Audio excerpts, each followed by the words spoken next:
Olha só essa história.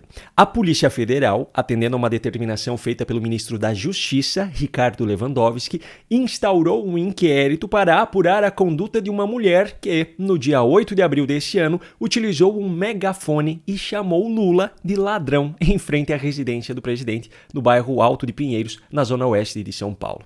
A mulher em questão sequer parou em frente à residência do presidente. Ela apenas passou de carro pela frente e falou Lula ladrão com o auxílio do equipamento para amplificar o som. Agora vejam só, a legislação brasileira prevê punições para os crimes contra a honra de alguém, que são calúnia, injúria e difamação. No caso de autoridades, as penas para esses crimes ainda são aumentadas. No entanto, é o cidadão que se sentiu ofendido que deve acionar a justiça contra o responsável pelas ofensas. Mas, como se trata de Lula, está ocorrendo uma mobilização da Polícia Federal para investigar o caso. Vale lembrar que hoje a Polícia Federal é dirigida por André Rodrigues, indicado pelo próprio Lula para o cargo, depois de ter chefiado a sua segurança pessoal em 2022. Outra coisa muito importante, que moral Lula tem para que ofensas contra ele não sejam toleradas? Por incontáveis vezes ele já chamou seu adversário político, o ex-presidente da República, de genocida, por exemplo. Só que nisso a justiça brasileira não vê problema nenhum. Aliás, em 2022, no período eleitoral, o TSE decidiu manter no ar vídeos de propaganda em que Lula usava justamente esse termo para se referir ao seu adversário. O antecessor de Lewandowski no Ministério da Justiça é outro exemplo claríssimo desse desbalanceamento da justiça. Como ministro do Supremo Tribunal Federal, Flávio Dino afirmou em junho de 2024 que chamar alguém de nazista ou fascista não configura crime contra a honra. Agora, o mesmo Flávio Dino, quando ainda era ministro da Justiça no governo Lula, se sentiu ofendido quando foi chamado pelo influenciador Monark de gordola, e isso resultou numa condenação do influenciador a 1 ano de prisão e indenização de R$50 mil. Ou seja, fica muito claro que, nesse país, não importa o que é dito, o que importa é quem diz. E ainda tem mais um ponto que é preciso levar em conta nessa história toda. O crime de calúnia, por exemplo, consiste em imputar falsamente a alguém a prática de um fato definido como crime. Agora eu pergunto, será que no caso de Lula, diante de tudo que foi exposto pelas investigações da Operação Lava Jato e depois de condenações em 3 instâncias do Judiciário, que foram anuladas depois pelo Supremo Tribunal Federal, mas sem tê-lo considerado inocente em nenhum momento, será que a afirmação feita pela mulher pode mesmo ser considerada como uma imputação falsa? Bom, por falar em Lula, o desrespeito dele e de Janja com o suado dinheiro do cidadão brasileiro não tem fim. O turismo bancado pelo povo dessa vez é na França.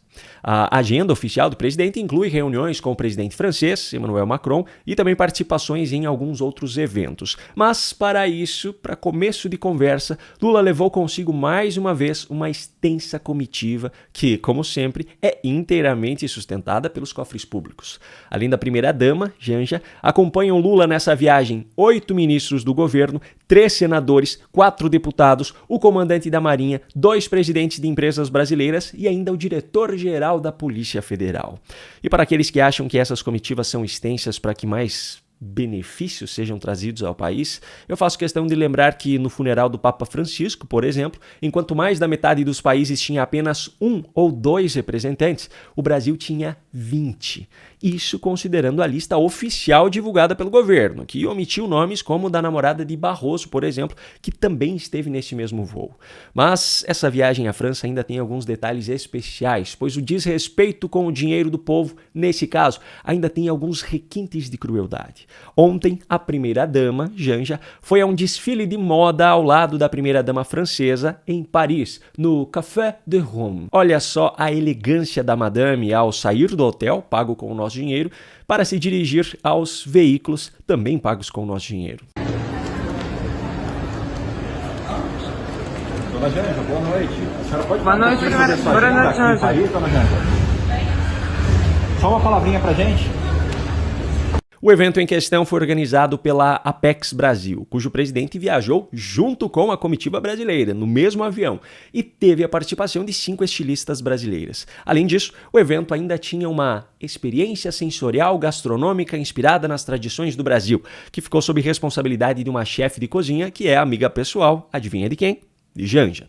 Mas não pense que o seu bolso terá folga não, pois nessa quinta-feira, hoje, haverá uma apresentação da cantora brasileira Roberta Sá em um jantar, onde estarão Lula, Emmanuel Macron e Janja, é claro. Só que tem um detalhe muito importante. O governo Lula está pagando R$168 mil do nosso dinheiro para essa apresentação musical acontecer. Agora eu pergunto, resta ainda alguma dúvida de que os integrantes desse governo não têm a mínima preocupação com o nosso dinheiro? Pois é, mas os absurdos que eu tenho para mostrar nesse vídeo não acabam por aqui. Diante dos acontecimentos relacionados ao caso da deputada Carla Zambelli, como você vem acompanhando ao longo da semana nos vídeos e nos programas ao vivo aqui no canal, os ministros do Supremo agora tomaram uma nova decisão a respeito da conduta a partir de agora em relação àqueles que são perseguidos politicamente pelos próprios ministros. Na prática, o autoritarismo será ainda maior.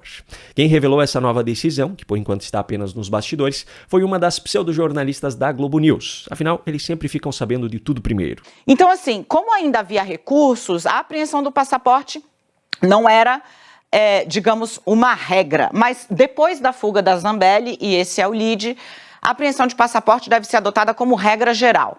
Em especial porque, após Eduardo Bolsonaro e depois dela imitar o filho do presidente, percebe-se dentro do Supremo que a fuga ou que a saída do Brasil se tornou uma espécie de regra ou de roteiro para personagens da extrema-direita, dessa ala da extrema-direita que se abriga dentro do PL e que estão na mira da justiça, seja por participação em atos golpistas, seja por perseguir gente à mão armada na rua, ou seja, no caso dela, por condenação, por ter invadido ou ordenado e pagado a invasão dos sistemas do Conselho Nacional de Justiça.